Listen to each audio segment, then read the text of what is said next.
As I look back at the last 20 months, I realize how much COVID-19 has changed my life. On March 6, 2020, we were at Gamage Auditorium at ASU watching a play. There was no social distancing, there was no masks, everyone was really comfortable. There was a little bit of talk about COVID, but nothing serious.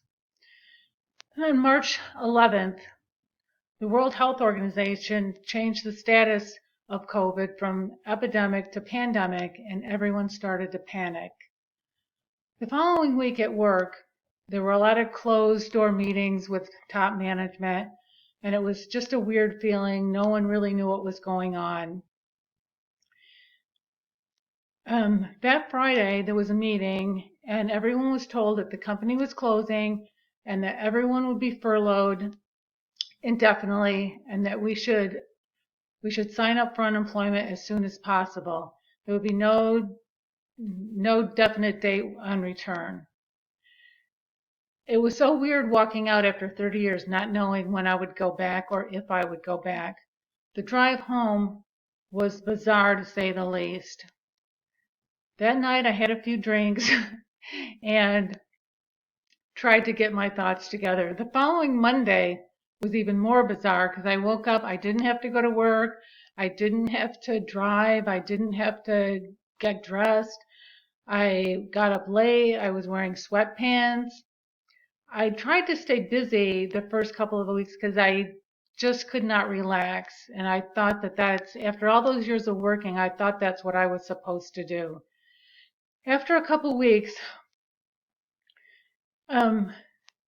things changed. My husband continued to go to work. He was an essential worker. He worked in aerospace. He was exposed with COVID by his coworkers many times. We social distanced at home. We slept in different rooms. We wore masks, and we were tested many times, always negative, thankfully.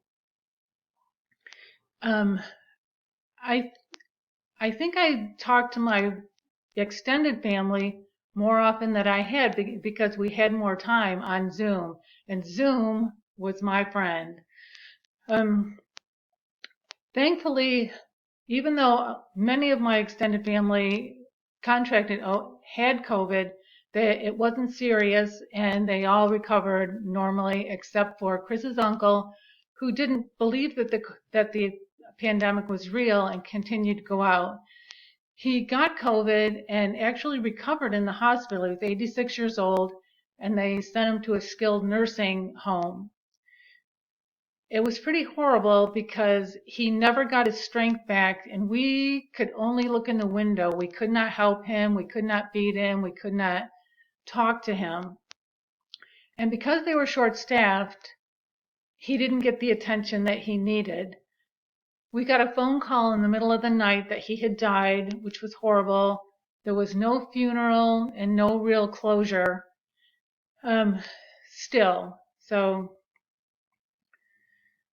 as the pandemic dragged on, I realized that I wouldn't be going back to work in the short term, and that I had to find something to do because I was really getting bored just sitting around watching TV, watching Netflix. I signed up for a history class, and it turned out to be the best thing I could do. The presidential election was coming up, and it made me realize this U.S. history class, that our country has always been in turmoil and that hopefully we're going to be okay. I had to find a new normal. I realized I didn't want to work full time. I am still looking for a part-time job. I'm going to continue going to school, and I definitely don't want to retire. So hopefully we're all getting back to normal. Thank you for listening. I look forward to listening to your narratives.